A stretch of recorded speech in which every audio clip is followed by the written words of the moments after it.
Marvel universe में कुछ नाम सिर्फ विलन्स नहीं, पूरा एक इवेंट होते हैं। डॉक्टर डूम और गैलेक्टस उनमें से एक है। कमाल की बात यह है कि doctor Doom fantastic four movie में ना होकर भी ये मूवी उसके बारे में हो जाती है और गैलेक्टस एक सेकेंडरी कैरेक्टर होते हुए भी फैंटास्टिक फोर से ज्यादा लाइमलाइट ले जाता है। गैलेक्टस का नाम ही काफी है फैंटास्टिक फोर की हाइप बढ़ाने के लिए, क्योंकि वो मार्वल यूनिवर्स का ऐसा एंटिटी है जिसका साइज गैलेक्सी जितना बड़ा है। उसके हाथों में पूरी अर्थ आ सकती है। लेकिन अगर फैंटास्टिक फोर फर्स्ट स्टेप्स में वो न्यूयॉर्क की गलियों में चलता हुआ दिख रहा है तो इसके पीछे एक बड़ा पर्पस छुपा हुआ है। और आज हम वही पर्पस समझेंगे जिसके लिए हमें गैलेक्टस के उस रूप को समझना होगा जो आमतौर पर सब लोग इग्नोर कर देते हैं, जो कि है लाइफ ब्रिंगर गैलेक्टस। ज्यादातर लोग गैलेक्टस को सिर्फ एक प्लैनेट ईटर के रूप में जानते हैं, जिस वजह से वो एक विलन लगता है। पर असल में वो एक विलन नहीं है। ना उसके पास ईगो है, ना ग्रीड है और ना ही कोई बदला लेने की भावना। गैलेक्टस एक कॉस्मिक फोर्स ऑफ नेचर है जिसका काम मल्टीवर्स में बैलेंस लाना है। और इसी बैलेंस की कहानी ने एक बार उसे बना दिया था यूनिवर्स का सबसे अनएक्सपेक्टेड सेवियर, जिसका नाम था लाइफ ब्रिंगर गैलेक्टस। ये कहानी शुरू होती है अल्टीमेट स्टोरी लाइन में, जहां एल इविंग ने गैलेक्टस के कैरेक्टर को लिटरली बदल दिया था। अल्टीमेट्स की टीम, जिसमें ब्लू मार्वल, ब्लैक पैंथर और कैप्टन मार्वल जैसे कॉस्मिक लेवल के हीरो शामिल थे,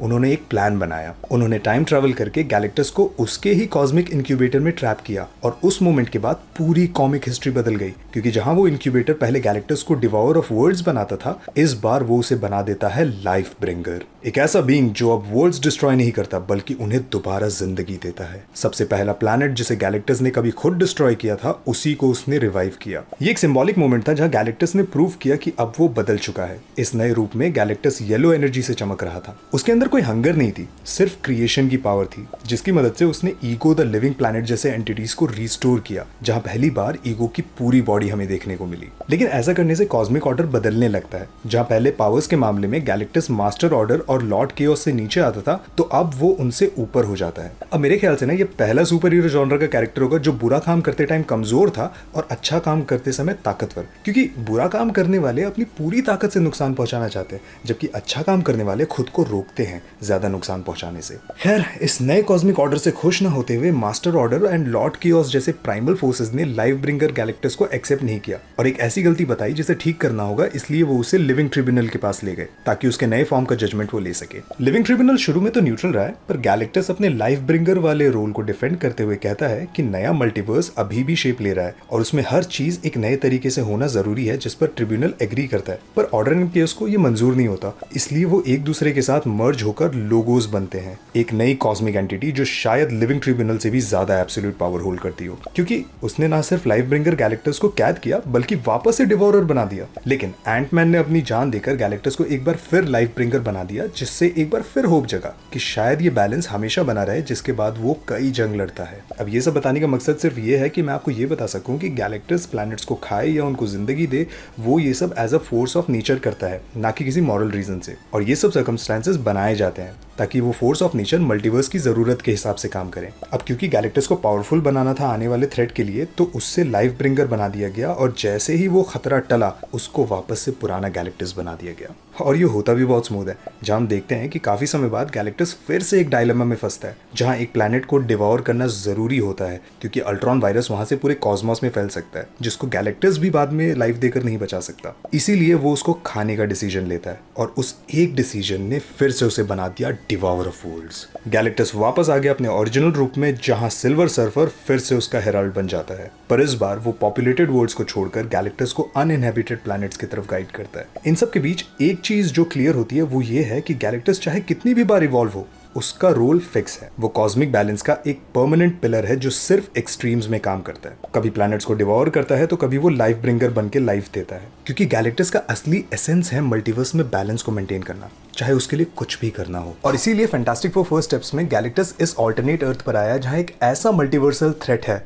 जिसको गैलेक्टस ने सेंस कर लिया। वो ना आप ही सोचो, जो गैलेक्टस अर्थ को आराम से खा सकता है, वो अपना साइज छोटा करके न्यूयॉर्क की गलियों में क्यों घूम रहा है? अगर यहाँ की गलियों में आता तो वो गड्ढे में ही फंस जाता। अगर उसे थ्रेट ही खत्म करना होता तो उसके लिए सिल्वर सर्वर ही काफी है, उसे खुद आने की क्या जरूरत थी? जिसका जवाब हमें लीक्स, प्रमोशनल फुटेज और लेगो सेट्स में मिला है, जहां पर यह बात कंफर्म हो गई है कि fantastic four first steps movie के अंदर हमें फ्रैंकलिन रिचर्ड्स दिखेगा। रीड रिचर्ड्स और स्यू स्टॉर्म का बेटा फ्रैंकलिन रिचर्ड्स मार्वल कॉमिक्स में एक ऐसा बच्चा है जिसके पास ओमेगा लेवल से भी ज्यादा पावर्स है। फ्रैंकलिन रियलिटी को शेप कर सकता है और वो अपने सोच से नए यूनिवर्स क्रिएट कर सकता है। उसने तो डेड गैलेक्टस तक को जिंदा किया हुआ है कॉमिक्स में। तो आप समझ सकते हो कि वो कितना पावरफुल होगा। लेकिन जब किसी बच्चे के पास इतनी पावर हो तो उसे सिर्फ गैलेक्टस ही नहीं और लोग भी क्लोजली देख रहे होते हैं। शायद कोई ऐसा भी हो जो दिखावा करे कि वो फ्रैंकलिन को प्रोटेक्ट करना चाहता है, पर असल में वो उसकी पावर्स का इस्तेमाल करना चाहता है। और गैलेक्टस जानता है कि अगर फ्रैंकलिन गलत हाथों में गया तो सिर्फ एक प्लैनेट या एक अर्थ नहीं, पूरा मल्टीवर्स बिगड़ सकता है। गैलेक्टस एक फोर्स ऑफ ऑर्डर है, लेकिन फ्रैंकलिन एक अनप्रेडिक्टेबल फोर्स ऑफ क्रिएशन,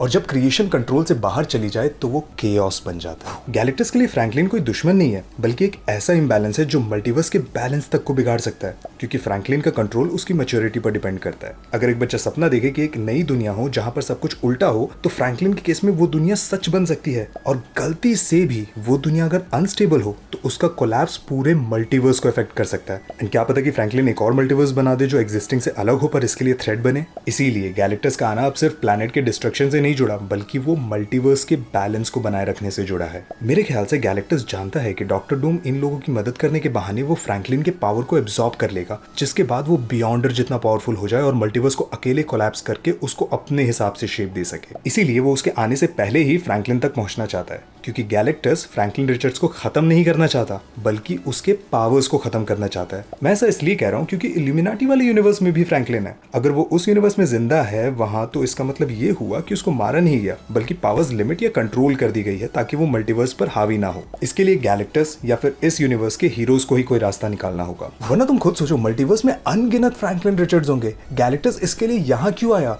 वो इतना डेस्परेट क्यों है कि प्लैनेट को खाने के बजाय एक बिल्डिंग के साइज में आकर फ्रैंकलिन रिचर्ड्स को ढूंढ रहा है? जहां से शुरू होगी इस यूनिवर्स के फैंटास्टिक फोर की सबसे मुश्किल बैटल, क्योंकि उनको सपोर्ट करने के लिए और कोई हीरो साथ नहीं है। वो पहली बार किसी ऐसे फोर्स के अगेंस्ट खड़े होंगे जिसका लॉजिक गलत नहीं है, जिसका काम भी गलत नहीं है, और तो और जिसके इंटेंशन भी इविल नहीं है, लेकिन फिर भी वो उनके बेटे को खत्म करना चाहता है, जो कि मिस्टर फैंटास्टिक होने नहीं देंगे, क्योंकि अपना खून तो अपना खून होता है। रीड रिचर्ड्स जानता है कि फ्रैंकलिन एक कॉस्मिक वेरिएबल है। वही फ्रैंकलिन की मां स्यू के लिए लॉजिक बाद में आता है, क्योंकि किसी भी मां के लिए फर्स्ट प्रायोरिटी अपने बच्चे की सेफ्टी होती है। अब यहाँ पर जो सिचुएशंस हैं वो ऐसे हैं कि हम भी कंफ्यूज हो गए कि भाई हीरोज का साथ दे ताकि फ्रैंकलिन बचे, या गैलेक्टस को सपोर्ट करे क्योंकि वो मल्टीवर्स को सेफ रखना चाहता है। क्योंकि एक बच्चे को मारना वो लाइन है जो कोई भी हीरो कभी क्रॉस नहीं करेगा। क्या एक फोर्स ऑफ नेचर उस लाइन को क्रॉस करेगा? ये देखना दिलचस्प होगा। अब जानना यह है कि आपका क्या कहना है इस पर। आप हमें नीचे कमेंट सेक्शन में बता सकते हैं।